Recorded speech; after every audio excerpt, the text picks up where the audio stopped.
très loin de Sydney, de Canberra, très loin de la Nouvelle-Zélande, de Christchurch. Et ce sont leurs arrière-petits-enfants qui sont là aujourd'hui, porteurs de leur tradition. Vous allez les voir.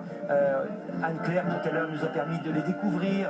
Y compris ces Pathfinders, comme on dit en anglais, ces éclaireurs maoris, qu'on a voyé d'ailleurs à droite de l'écran. Ils sont pieds nus et qui arrivent derrière les Australiens. Avec leur extraordinaire peinture de guerre. Et vous voyez tous les étendards des régiments qui ont participé à cette première guerre.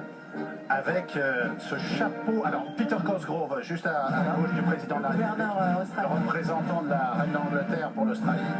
Et ce fameux chapeau caractéristique de l'uniforme australien, le slouch hat, ce chapeau mou rabattu sur le côté gauche, à l'origine d'ailleurs pour pouvoir porter sur l'épaule gauche le fusil. Et avec un large rebord parce que le soleil tape très dur dans les Nouvelles-Galles du Sud, dans le Queensland. Alors il est porté avec l'uniforme de parade, c'est-à-dire comme le képi français, et évidemment en opération, ne le mettent pas. Les Australiens qui avaient donc perdu 60 000 hommes pendant la Première Guerre mondiale. La Première Guerre qui était très présente dans l'histoire de cette armée. Et ces drapeaux clair, la couronne de la reine d'Angleterre en haut des étendards. Et en avril 1918, ce sont ces soldats venus du bout du monde qui ont libéré Villers-Bretonneux dans la Somme en ouvrant une voie près d'Amiens.